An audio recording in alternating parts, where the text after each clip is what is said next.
Canción, a ver.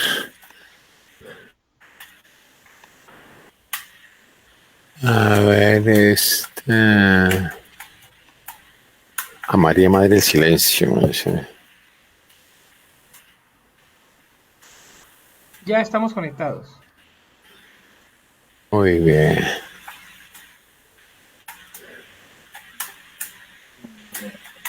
Ahora te debo.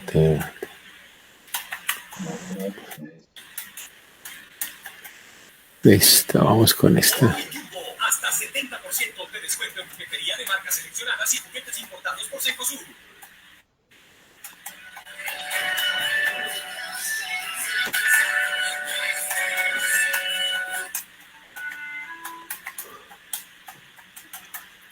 Muy bien, nos fuimos. Listo. Ventana. Muy bien. Ah, pero ¿por qué no me aparece? Ve, ¿y por qué no me aparecen las páginas que yo tengo acá? Qué curioso. Debe tener maximizado la página. ¿Maximizado? Sí, abierta la página. ¿Ya la abrió? Sí, aquí ya coloqué ya compartir ahora, pero no me aparece donde coloqué ahorita para colocar ahorita el canto, pero no me aparece.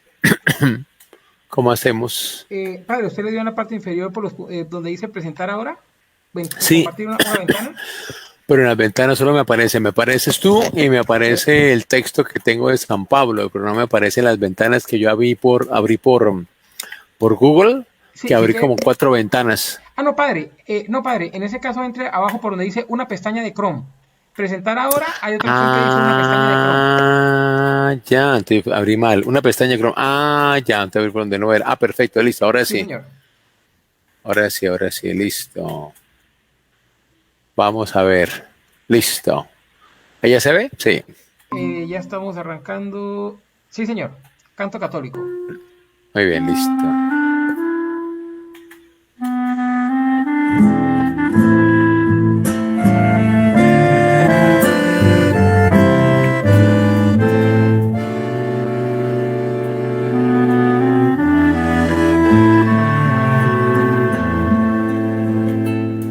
Como una tarde tranquila, como un suave atardecer, era tu vida sencilla en el pobre Nazaret, y en medio de aquel silencio Dios te hablaba al corazón. Virgen María, Madre del Señor, danos tu silencio y paz para escuchar su voz. Danos tu silencio y paz para escuchar su voz. Enséñanos, Madre buena, cómo se debe escuchar al Señor cuando nos habla en una noche estrellada, en la tierra que dormida hoy descansa en su bondad. Virgen María, Madre del Señor, danos tu silencio y paz para escuchar su voz. Danos tu silencio y paz para escuchar su voz.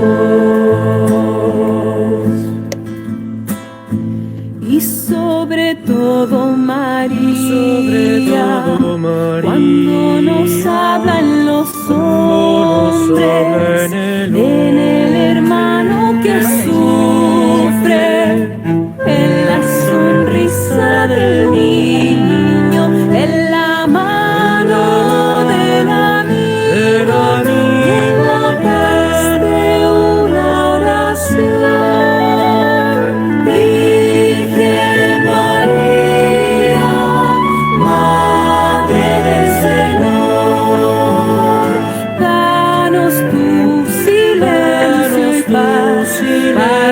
escuchar su voz, para escuchar, danos tu silencio y paz, para escuchar al Señor. Virgen María, Madre del Señor, danos tu silencio y paz, para escuchar su voz.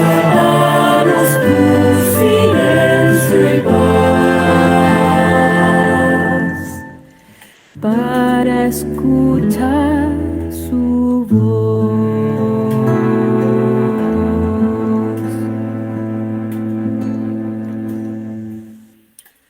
Muy bien. Hola, somos la Fundación Canto Católico. Listo, muy bien, listo, muy bien. Bueno, muy buenas noches, queridos amigos y amigas de la parroquia Sagrado Corazón de Jesús. Qué maravilla estar aquí en este 12 de octubre, día festivo, iniciando nuestro curso bíblico ahora con el tema que hemos en común decidido, ha sido el tema de San Pablo por una buena mayoría de todos ustedes. Y hemos comenzado con este canto a la Virgen María, bellísimo, de canto católico, una agrupación coral con motivo de la fiesta de hoy, que es Nuestra Señora del Pilar. Entonces vamos a disponernos a iniciar este encuentro con el Señor de la vida a través de su palabra y vamos a invocar el Espíritu Santo para que este momento de encuentro sea para crecer más en el amor a Jesucristo, que es lo que realmente nos apasiona en nuestra vida cristiana. En nombre del Padre, y del Hijo, y del Espíritu Santo. Amén. Espíritu Santo, ilumínanos y santifícanos. Sagrado Corazón de Jesús, en vos confío. Nuestra Señora del Pilar, ruega por nosotros. En nombre del Padre, y del Hijo, y del Espíritu Santo. Amén. Bueno, mis queridos amigos y amigas, voy a comenzar en esta primera sesión hablando de ciertas cosas que pueden ser elementales, pero que es muy bueno irlas planteando, porque entre más claro tengamos los puntos que vamos a tratar, iremos comprendiendo a continuación, en los días que seguirán, lo que es la persona de Pablo, lo que consiste su conversión y por qué su conversión es tan importante en nuestra fe cristiana. Y sobre todo este bagaje en el cual él nació y creció, que va a tomar de ese bagaje para poder inspirar no solamente el cristianismo del momento, a la época de Pablo, sino que va a llegar ciertamente hasta nuestros días. Y comencemos con algo muy elemental. Nosotros encontramos en el Nuevo Testamento, encontramos que Pablo pues tiene dos nombres, Saulo y Pablo. Y vale la pena pues comenzar explicando esta doble denominación que le damos a Pablo, Saulo, Pablo. Sí, es importante tener como esa primera clarificación. Cuando hablamos de Saulo, Saulo es el nombre familiar judío. Pablo pertenece a una familia judía. Y Pablo es el nombre social, el nombre civil. Esto indica que Pablo pertenecía a una familia distinguida. Pablo es el nombre civil romano. Y esto muestra que Pablo pues, fue realmente un hombre representativo en el mundo de los judíos. Veamos un poco la ciudad donde nace Pablo. Pablo pues nace en la ciudad de Tarso. Yo aquí por internet, yo aquí busqué un mapita. A ver, aquí está. En este mapita, muestra, no sé si me están viendo, no, creo que no, ¿cierto? Muestra, a ver, entonces yo me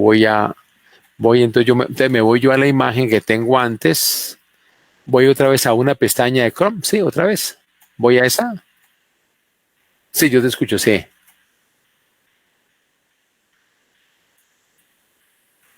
Compartir una ventana. Ah, ya no le doy una pestaña, no.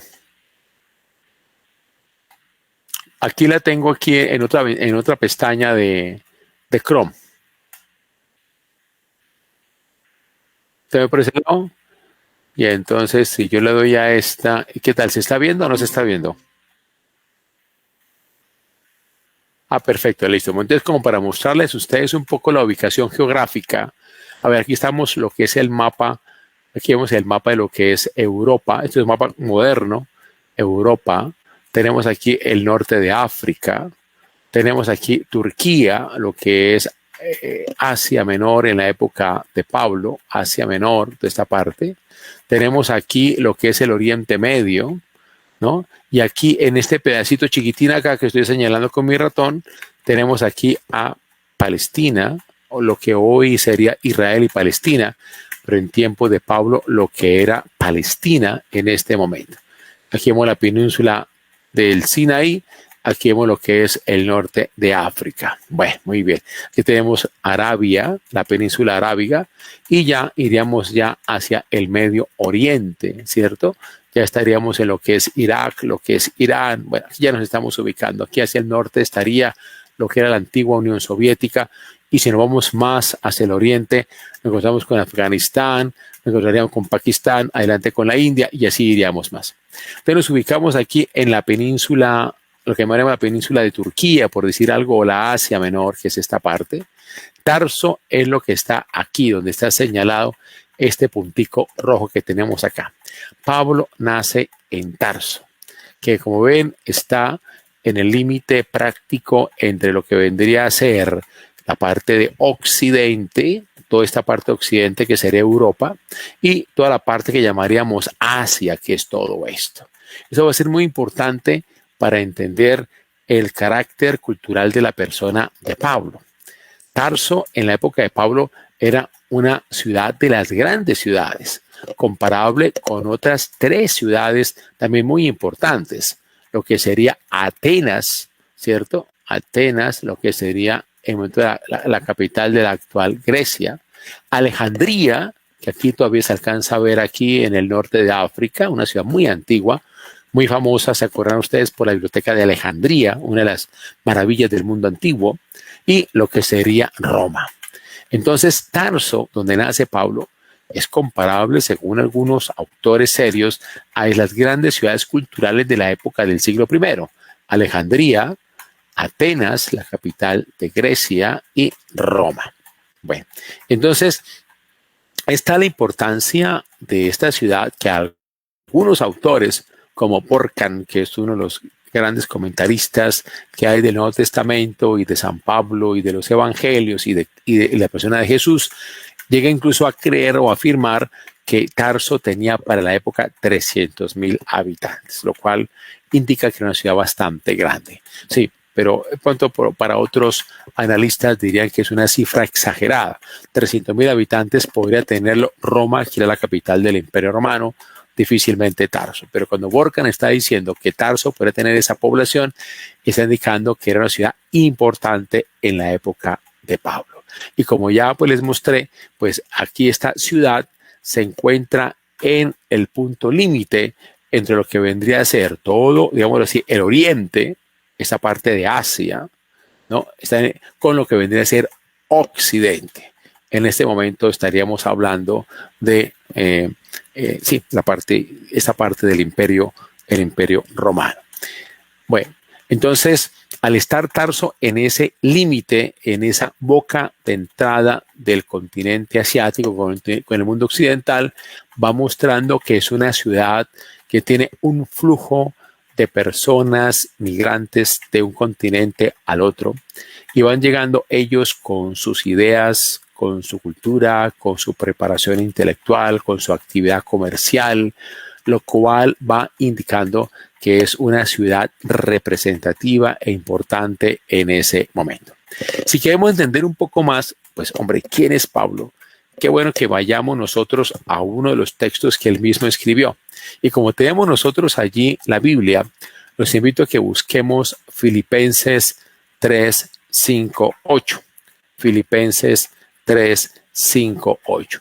Yo aquí también ya la busqué, pues aquí tengo la versión de Dios habla hoy, aunque esta presentación pues, a ver, un momentico, a ver, yo cómo hago aquí para irme a poder presentar, detener presentación y ya me voy yo acá. Entonces vamos de nuevo a una pestaña de Chrome. Vamos a buscar aquí la cita bíblica que tengo ya acá de Filipenses. Y yo quisiera que viéramos, yo aquí tengo la versión de Dios habla hoy. No sé si aquí me la están viendo. Ah, listo, perfecto. Bueno, entonces, vamos a ver esta cita de Filipenses, que es uno de los textos, ¿no? De Pablo. Y aquí está hablando él quién es. Dice acá en Filipenses 3, versículos 5 al 8. Me circuncidaron a los 8 días de nacer. Soy de raza israelita. Pertenezco a la tribu de Benjamín. Soy hebreo e hijo de hebreos. En cuanto a la interpretación de la ley judía, fui del partido fariseo. Era tan fanático que perseguía a los de la iglesia, y en cuanto a la justicia que se basa en el cumplimiento de la ley, era irreprochable. O sea, tenemos aquí una presentación de Pablo que habla de una persona totalmente íntegra y totalmente él viviendo la fe judía con radicalidad. Estamos hablando de una persona que vive con gran integridad, con gran rectitud, con gran radicalidad la fe judía. O sea, cuando habla de que lo circuncidaron, que es de raza israelita, que pertenece a la tribu de Benjamín, que es hebreo, hijo de hebreo, fariseo, totalmente convencido de su fe, celoso de la ley, irreprochable, estamos hablando de un judío a carta cabal. Y esto es muy importante para cuando luego veamos de qué se trata la conversión de Pablo, de qué realmente estamos hablando cuando estamos hablando de la conversión de Pablo. Entender esta parte. Bueno, Pablo realmente es un auténtico judío, con los títulos que él se está dando en esta presentación. Él no es un hombre mediocre, no. Eso es un texto que nos va a ayudar a entender cuando Pablo se convierte, de qué se está convirtiendo, a qué se está convirtiendo. De hecho, podemos decir claramente que Pablo no era ningún vicioso, no era un tomatrago, no era un fumador, no era un mujeriego, no era un hombre de pernicia, como hoy en día cuando hablamos de conversión entendemos, cuando uno va a estos retiros donde no hablan de conversiones, que la persona era infiel y dejó de ser infiel y se convirtió en una persona fidelísima, o que el hombre era un borracho empedernido y dejó el trago, o que esta persona realmente dejó una vida de indolencia y de alejamiento de la familia y se volvió mejor esposo y padre de la familia. Pues no es este el caso de Pablo. Estamos hablando de un hombre recto, convencido de su fe, totalmente radical en la normatividad judía. Si vamos al mapa, volvemos nosotros al mapa que les mostraba yo ahorita de Pablo, de Tarso. Si vamos nosotros a ese mapa, vamos a encontrar nosotros que Pablo, él perteneció a 3 culturas distintas. Eso también es muy importante para poder entender mucho más la mentalidad de Pablo. Ya hemos dicho que está Pablo aquí, en esta parte de Turquía. Ubiquemos Jerusalén, que está aquí abajo. Jerusalén, que es la capital de Palestina, la capital del judaísmo en la época de Pablo. Entonces, mirando esta ubicación, podemos decir que Pablo pertenece a 3 mundos. Primero, Pablo pertenece al mundo romano-griego que se vivía en Tarso. Veamos el límite donde está Tarso. El mundo romano-griego.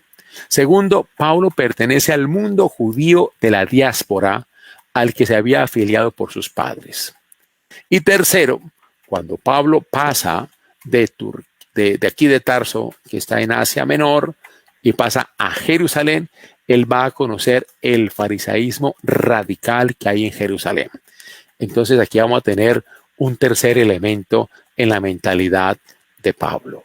El mundo romano-griego que se vive en Tarso, el mundo judío de la diáspora, por estar él en Asia Menor, y cuando se va a vivir a Jerusalén, se vuelve un judío fariseo palestinense ubicado en Jerusalén. Si nosotros no entendemos esto, no vamos a entender de qué se trata la conversión de Pablo, y al no entender la conversión de Pablo, no se entiende lo que es el evangelio. Por lo que hemos presentado en la sesión anterior, el curso anterior, el evangelio no es una doctrina. El evangelio no es una cosa escrita. La conversión de Pablo es el mismo evangelio. Y déjenme decirles que la conversión de Pablo es sin duda el hecho más notable de la historia del cristianismo después de la misma resurrección de Cristo. O sea, aquí estamos nosotros ante algo que es de marca mayor. Y como ya hemos explicado, esa conversión de Pablo va realmente a darle a la fe cristiana, como se fue entendiendo ya a comienzos de la segunda cincuentena del siglo I, le va dando a la fe cristiana una impronta particular, Va a permear todo el Nuevo Testamento y va a permear la teología a partir de allí hasta el momento presente. Vamos un poquito a entender el mundo cultural de San Pablo. ¿Por qué es importante esto? Porque es que la cultura hace referencia a ese conjunto de significaciones y a ese conjunto de valores que informan un estilo de vida. Y Pablo, para entenderlo, él en su ser y en su hacer, tenemos que entender cómo él vivía desde una mentalidad común, una mentalidad compartida en cuanto a lo que era importante, a lo que era digno de valor, a lo que era la significación en el modo de vivir. Vamos al mundo cultural de Tarso. Ubicándonos ahí en el mapa que tenemos nosotros, todo deja entender que Pablo es un hombre estudiado, es un hombre culto, es un hombre de lo que llamaríamos en su tiempo lo que hoy es la universidad.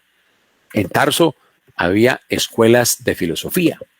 Las escuelas de filosofía en Tarso emulan a las escuelas de Alejandría, que está allá al norte de África, ahí cerca ahí al ladito de Egipto, ¿no? También emula con las escuelas que hay en Atenas y con las escuelas que hay en Roma.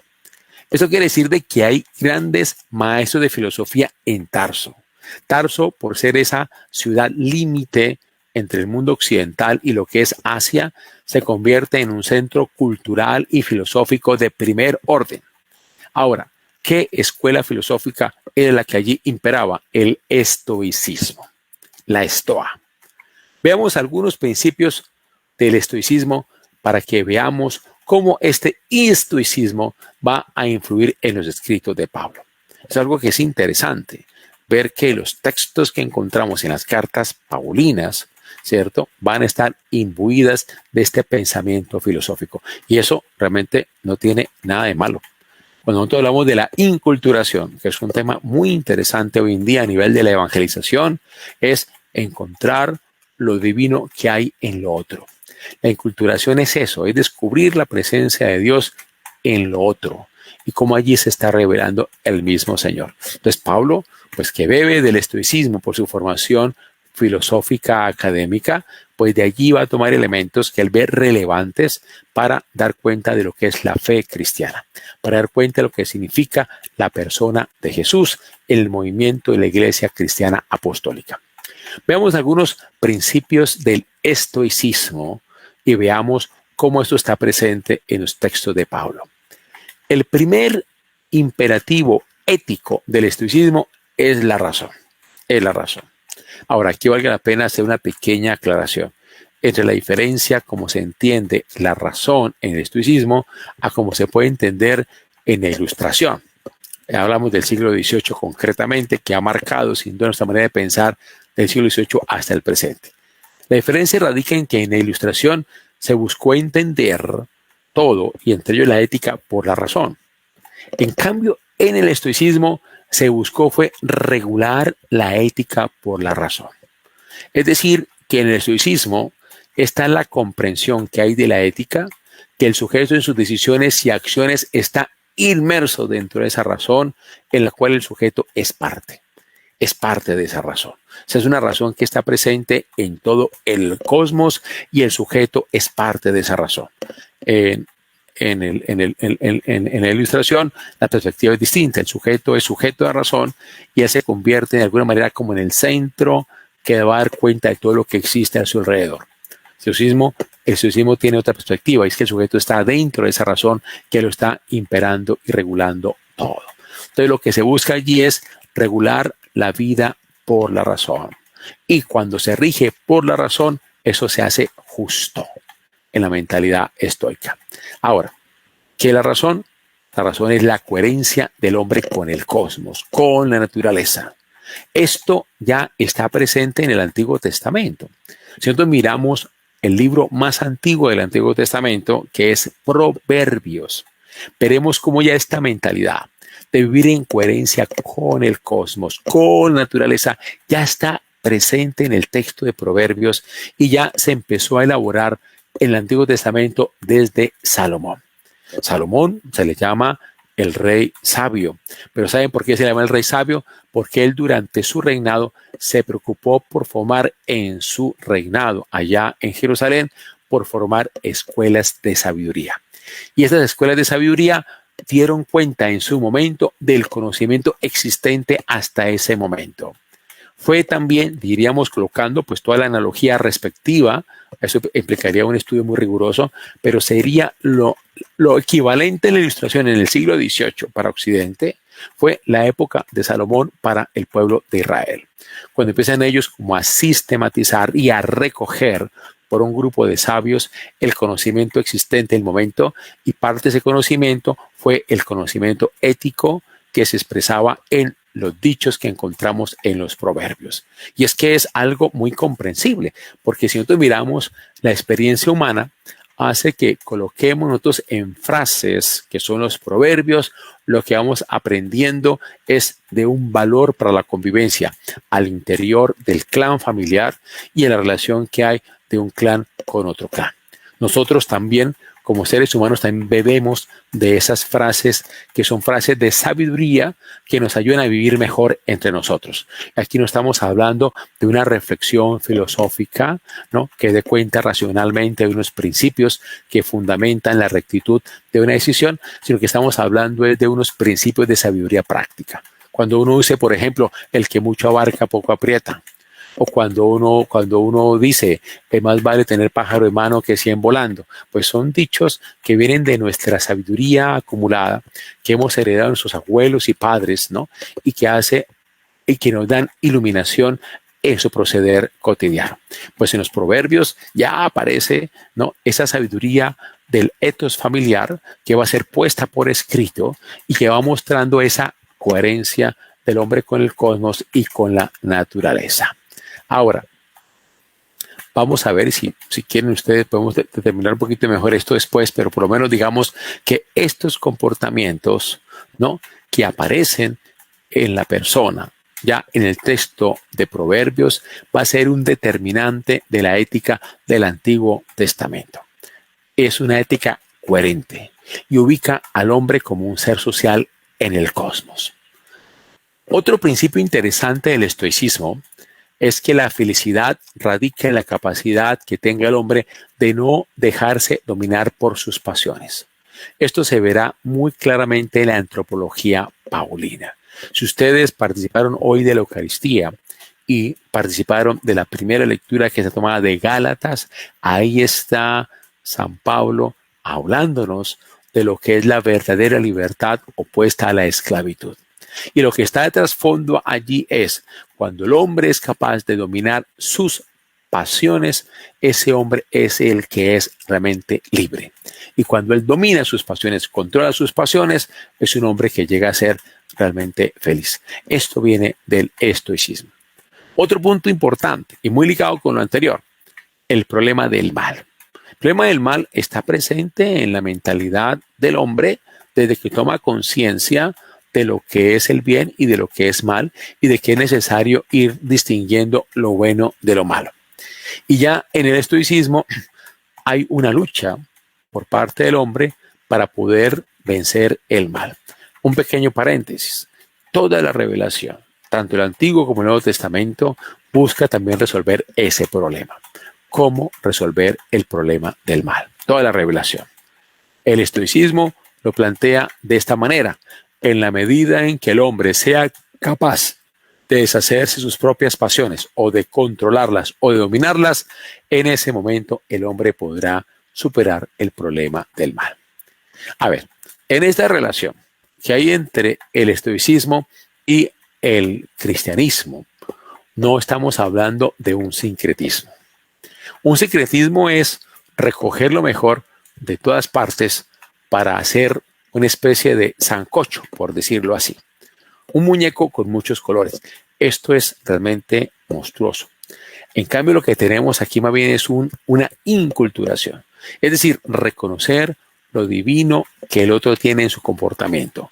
Pablo, cuando él vive su conversión, él va a captar lo divino que está presente en el estoicismo y lo va a traer al cristianismo, ¿no? Ahí donde está el punto. Y yo creo que es algo bien interesante para nosotros realmente de analizar esa parte. Bueno, ahora, El segundo elemento, entonces primero ya dijimos que Pablo es un hombre de su época, es un hombre que está viviendo en este mundo cultural de Tarso y ya marcado por la escuela filosófica y por el estoicismo, él crece en esa escuela. El segundo elemento del mundo cultural de Pablo es que Pablo es un judío de la diáspora, es un judío de cultura griega.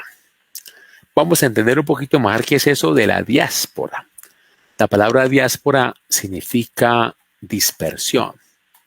Israel como tal fue un estado, digámoslo, libre hasta el año 586, cuando llegaron los persas. Israel se convirtió en una puntica del imperio persa. Yo aquí pues había buscado un mapa, pero honestamente no encontré un buen mapa adiós, chao, un buen mapa que nos mostrara pues cómo era ese imperio, pero permítame, yo les muestro acá, me voy yo a presentar ahora, vamos a mirar aquí un mapa, pero lamentablemente este no está como tan completo, pero bueno, por lo menos presentémoslo, no sé si aquí alcanzan a medio verlo, aquí está, aquí esto que está aquí sombreado en verde, es el imperio persa, lo que llegó a ser el imperio persa, ¿Sí se alcanza a ver? Sí. Entonces, si uno va a mirar bien este pedacito, aquí está Jerusalén, si lo alcanzan a ver, aquí está Jerusalén, ustedes en cuenta, el imperio persa tenía su capital en Susa, como está acá, en esta parte, y aquí está Jerusalén. Jerusalén cuando fue conquistada por el imperio persa, vean, yo aquí metí la pata, pero bueno, de pronto sí, lo logro que... Ah, sí, ya lo pude hacer crecer. Uy, qué bien, qué bien. Entonces, a ver, logré por pura chiripa agrandarlo. Entonces, vean ustedes, es que hay una cosa interesante. Esto ocurre en el año 586, cuando viene el imperio persa y va a expandirse por toda esta parte que ustedes ven acá. Ven que aquí hay una partecita del norte de África, está lo que es el Asia Menor, hoy Turquía, hay un pedacito de esta parte de lo que es Grecia, y vean lo que hoy es Irán, lo que es Irak, lo que es Irán, ¿no? Hasta límites con India. Esto llega a ser el imperio persa que conquista acá. Bueno, ¿qué es lo que ocurre aquí con este imperio persa? Este imperio persa hace que el pueblo judío que está aquí en Jerusalén, en ese momento, empiece a dispersarse. O sea, los límites del pueblo judío se abren y ellos ya salen de este territorio chiquitico. Este es el territorio chiquitico de lo que sería el pueblo de Israel hacia el año 586. Empiezan a dispersarse ellos por todo este mundo persa. O sea, a ellos no les fue mal con el tema de los persas, sino que ellos empezaron a dispersarse por todas estas regiones. Pero ocurre que después, ¿no? del imperio, después del imperio persa, vino otro imperio que fue el que vino a conquistar a Persia. Y aquí estamos hablando nosotros del imperio griego con Alejandro Magno. Voy a ver si aquí logro encontrar yo un mapa para que ustedes vean la diferencia que se dio entre Persia. A ver si aquí yo lo logro encontrar. A ver, creo que aquí encontré uno. Vamos a ver si se deja realmente. A ver. Creo que sí. Muestra a ver.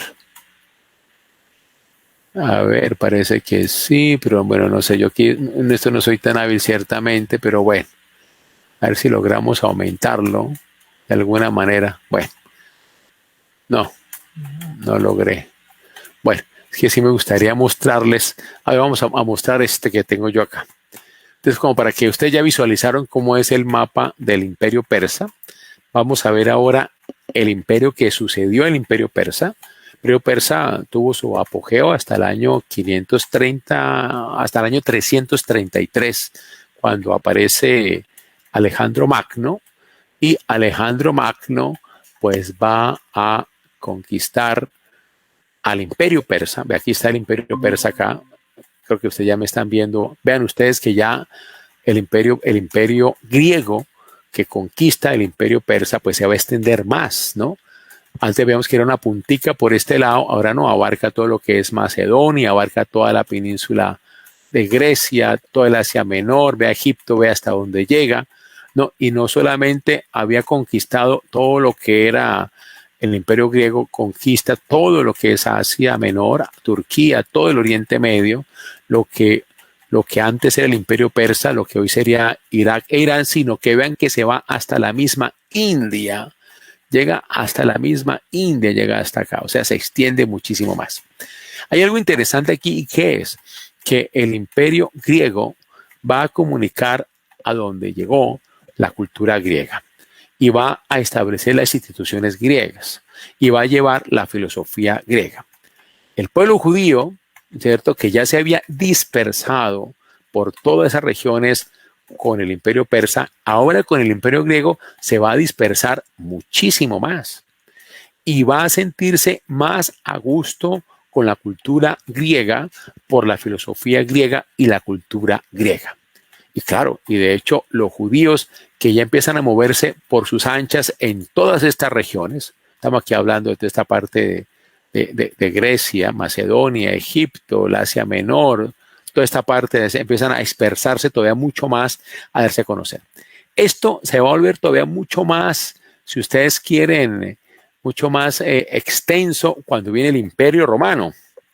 El Imperio Romano es el imperio en el cual nace, vive y muere Jesús. Y el Imperio Romano es el imperio en el cual también va a vivir Pablo, siendo también Pablo el ciudadano romano. Entonces, me permiten ustedes, yo aquí, vamos a ver si yo aquí encuentro, aquí encuentro uno, voy a compartir este mapa del Imperio Romano, donde va mostrando pues esa amplitud, ¿no? Esa amplitud de extensión en el cual va a vivir el mismo Pablo. Muestra, a ver, aquí voy a compartir una ventanita para que vean ustedes pues los cambios. O sea, si vamos fijándonos mentalmente, aquí tenemos nosotros este mapa, como ustedes pueden ver. Aquí tenemos este mapa acá. Y en este mapa ustedes pueden ver, si alcanzan a ver la parte que está aquí como color, así como zanahoria, por decirlo así. Vea cómo el Imperio Romano se expande, ¿no? Lo que hoy sería Inglaterra, lo que es España, lo que es Francia, toda esta parte, una parte aquí de Alemania, lo que es Italia, obviamente, la parte de Rumania, estos países que son la parte norte, toda la parte de Yugoslavia, lo que hoy sería la República Checa, Checoslovaquia, Polonia, además de toda la parte griega, toda la parte de Asia Menor, esta parte del Oriente Medio, todo el norte de África. O sea, vean ustedes el alcance que tuvo. Entonces, cuando llega el Imperio Romano y desplaza a los griegos, y estamos hablando hacia el año más o menos, año 80, 82 antes de Cristo, pues ya los judíos que estaban dispersos en toda esta parte de Europa, de norte de África, de Asia Menor, ¿no? Y todavía metiéndose un poquito hacia el Oriente Medio, ya estos griegos eran los que vivían en la dispersión. Y los judíos se instalaron en todos los lugares del Imperio Romano. Se dice que en la época de Pablo los judíos eran cerca de 8 millones. Esto es una cifra tremenda, tremenda, porque estamos hablando de una época donde la población era muy reducida. Y este número de 8 millones de judíos no presentes en todo este imperio romano, dispersos en diáspora, no, por todo este mundo, pues indica una cosa, y es que este número es realmente inexplicable por mera descendencia biológica. Si hoy en día, fíjense ustedes, hoy en día, siglo XXI, se cree que el número de judíos en el mundo es de 14 millones. O sea, ¿cómo pueden explicar que durante 20 siglos apenas haya crecido 6 millones, ¿no? ¿Y cómo es posible que en ese momento, después de Pablo, se hayan convertido en judíos 8 millones? Entonces, esto no puede ser sino por una continua judaicización de los gentiles. O sea, los judíos dispersos por toda esta parte que les he mostrado, ellos empezaron a judaizar a los gentiles. ¿Por qué? Porque ellos estaban totalmente convencidos de que la manera de salvarse era a través del judaísmo. Aquí hay algo que es muy interesante meditar con ustedes y es que la apertura a los gentiles no se da por Pablo. La apertura a los gentiles se da es por los judíos en la diáspora. Se da es por la diáspora. Eso es lo que pasa allá. Ahora, si Pablo es un hombre de la diáspora, ¿qué características tiene este judaísmo en el cual también nace y vive San Pablo? Este judaísmo es bastante independiente del judaísmo tradicional de Jerusalén. Este judaísmo, el de la diáspora, que es el que está en Tarso, es también bastante simplificado. ¿Por qué simplificado? Porque en ese judaísmo de la diáspora, o sea, si nosotros miramos este mapa que yo les estoy mostrando del Imperio Romano, no, este judaísmo de la diáspora, no, ahí no hay templo. Solamente en Jerusalén, aquí en Palestina, en Jerusalén hay templo. Pero en todo lo demás, donde están los judíos presentes, no hay templo. ¿Qué es lo que hay? Lo que hay es sinagoga, lo cual hace mucho más sencillo, más simple el vivir lo que es la fe judía. En el templo, ¿qué hay? Hay sacerdotes. En cambio, en las sinagogas, ¿qué hay? Hay rabinos y hay maestros de la ley y hay doctores de la ley. ¿Qué pasa en el templo de Jerusalén? Si hay sacerdotes, ellos, ¿qué es lo que enseñan? Es lo que enseñan, lo que tienen en el Pentateuco y qué es lo que ellos viven, la ritualidad de su liturgia judía. En cambio, en la diáspora, en cuanto que no hay templos, sino que hay sinagogas, no hay sacerdotes, sino maestros de la ley, hay doctores de la ley, ¿qué es lo que ellos hacen? Hacen es comentarios, hacen estudios, hacen reflexión racional, hay un discurso argumentativo. Es en la diáspora donde se elaboran los famosos Talmud, ¿cierto? Los Talmud, hay dos famosos Talmud hasta donde yo conozco, o sea, no soy tampoco un experto en el tema, pero hay uno que se gesta en toda esta parte de lo que fue la antigua Babilonia, esta parte de acá, y hay un segundo Talmud que se elabora aquí en Alejandría, que son los que van comentando de sinagoga en sinagoga, estudiando y reflexionando lo que el Pentateuco proponía. Entonces vean que Pablo crece en un ambiente de discusión racional y de reflexión, ¿no? Ahora, por lo que yo decía ahorita, si en tiempos de Pablo habían 8 millones, decía yo ahorita, perdón, 8 millones de judíos en tiempos de Pablo, ¿no? Y hoy hay 14 millones de judíos. O sea, he dicho yo que eso era un número descomunal, tener 8 millones de judíos en tiempo de Pablo, lo que muestra es que había una campaña descomunal por parte de los judíos de convertir gentiles. Para los judíos era muy claro que el único medio de salvación para un judío era el judaísmo y por lo tanto, si un gentil quería salvarse, había que judaizarlo. Entonces está en una campaña de conversión. Y en la medida en que el judaísmo se fue abriendo a ese mundo que es más racional, más argumentativo, más de discusión, fue dejando de lado cosas que ellos vieron no eran tan importantes. Por ejemplo, los rituales. Mientras que en el templo de Jerusalén había una preocupación muy grande por la liturgia y la ritualidad, ¿no? En la diáspora eso realmente no era importante. Lo importante era la discusión, la argumentación, las ideas, ¿no? La reflexión. Por ejemplo, en la diáspora judía no era importante la circuncisión, no era importante. Por eso veremos toda la discusión que hay después en Hechos de los Apóstoles, que la vemos allí. Y es una discusión que va a recoger Lucas en el año 80. Y esa discusión tuvo que ser presentada en los años 50, de por qué los gentiles tenían que circuncidarse para poder luego hacerse cristianos. Es una discusión muy seria que tiene el cristianismo de origen gentil con el cristianismo palestinense que está en Jerusalén. Entonces, en la diáspora judía, los rituales no eran tan importantes. No era esencial la circuncisión, como sí lo era en el judaísmo palestinense, el que está en Jerusalén. Entonces vamos a ver que cuando Pablo se convierte, la conversión de Pablo, ¿qué va a hacer? Es el volver a asumir las mismas tendencias en las cuales él creció y que ya existían en el judaísmo de la diáspora. Bueno, si quieren podemos ir dejando acá, son las 8 de la noche. Como ven, esto es una introducción al pensamiento de Pablo en la cultura en la cual él creció. Y es muy importante para que tú y yo entendamos, cuando hablemos de la conversión de Pablo, en qué consistió esta conversión, de qué se convirtió a qué se convirtió y cómo eso va a estar tan presente en la significación de la persona de Jesús que él va a captar y que va a expresar en sus escritos. Bueno, a mí me gustaría, siempre me encanta como dejar tareitas, ¿no? Para que podamos nosotros familiarizarnos un poquito más con esto.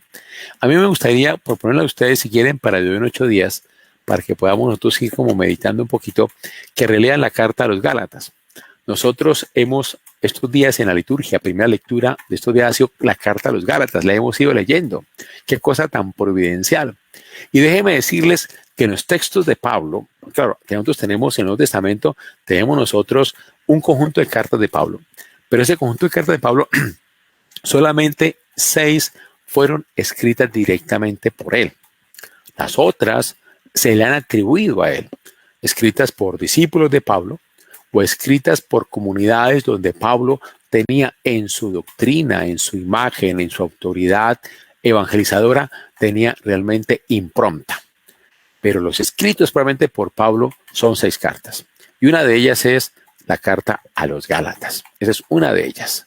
Por eso, qué interesante que podamos mirar. Las otras cartas son primera a los tesalonicenses, que es el primer escrito del Nuevo Testamento en el año 51. Es el primer texto que se escribe del Nuevo Testamento. Primera carta a los tesalonicenses. La otra es la carta a los Gálatas, que acabo de mencionar. La carta a los romanos. La carta 1 y 2 de Corintios. Y la carta a Filemón. Son las cartas que tenemos nosotros escritas directamente por Pablo. Entonces yo les voy a poner como esa tareita, ¿no? Espero que no sea muy larga para ustedes, espero que no la sea muy larga. Leámonos esa carta a los Gálatas, esa la pueden leer muy alegremente, muy tranquilamente, se la leen a ustedes en un ratico corto porque es cortica, para ir como releyéndola, teniendo en cuenta estos elementos que yo ahorita les he postulado a ustedes para que ustedes vean cómo está presente en lo que él escribe, esos elementos de su cultura, en la cual él crece y se desarrolla. Te podemos dejar hasta acá. Muy invitados mañana a las 7:30. Claro que tenemos una gran competencia que es el partido de fútbol mañana, pero muy invitados mañana al conversatorio que hemos organizado para ustedes con motivo de la encíclica del Papa Fratelli Tutti. Va a estar el padre Quique, va a estar Ender José, nuestro coordinador de pastoral, y voy a estar yo. La idea es que tengamos como una conversación, vamos a tratar de que sea lo más animada posible para animarlos a ustedes a leerse esa maravillosa encíclica. Y comenzaremos este jueves pues una jornada de estudio sobre ese documento tan importante, porque antes es precioso. Cada jueves de 7:30 a 8:30, una horita cada jueves, vamos a ir trabajando capítulo por capítulo para que tú y yo analicemos mejor su rico contenido. Vamos a participar en ese estudio varios jesuitas. Este jueves comienzo yo con el primer capítulo y los otros jueves irá otro jesuita. El próximo jueves estará el padre Quique, el otro jueves esperamos invitar al padre Hernando Muñoz y luego al padre Julio Jiménez, y así iremos invitando a estos jesuitas para que nos apoyen. Ender José, que es excelente, como ustedes lo han ido conociendo, brillante, también nos podrá aportar y haremos una cuestión bonita, animada y que al final de 8 semanas nos quede claro este documento formidable y será una maravillosa preparación para vivir nuestro Adviento y vivir nuestra novena Navidad, porque estaremos acabando para comienzos del mes de diciembre. Entonces, no nos perdamos esta linda oportunidad. Y este miércoles, además de la actividad con el padre Julio Jiménez, que siempre tenemos los miércoles, que es preciosa, queremos invitar a los niños y jóvenes a las 5 de la tarde este miércoles por Comunicaciones, Facebook Comunicaciones, a una charla que nos va a dar una entidad que se llama Hilo de Plata. Está dirigido a niños y jóvenes y me parece muy bella porque es sobre nuestra cultura relacionada con la ecología, la tradición histórica y también la riqueza de nuestras tradiciones indígenas guane. Vamos a enfocarnos en el páramo Santurbán, vamos a enfocarnos en el cañón del Chicamocha. Va a ser una charla muy linda para los niños y los jóvenes, conocer nuestra historia, conocer nuestras regiones, conocer nuestra cultura y la mejor manera de amar lo que somos. Lo que pasó con Pablo fue eso. Él vivió su cultura y la amó apasionadamente. Nosotros también tenemos que conocer esa cultura y amarla apasionadamente. Entonces, este miércoles 5 de la tarde, esta linda presentación con Hilo de Plata sobre el páramo Santurbán y el cañón de Chacamocha, la cultura guane y el cacique guarenta. Yo sé que la van a disfrutar mucho los niños y los jóvenes. Entonces, no siendo más, pues vamos a dar pues la bendición final. Gracias por unírsenos a este espacio de reflexión que esperamos sea de mucho crecimiento para todos ustedes. Y la bendición de Dios, Padre, Hijo y Espíritu Santo, descienda sobre nosotros, nos acompañe y guarde ahora y siempre. Amén. Buenas noches para todos ustedes.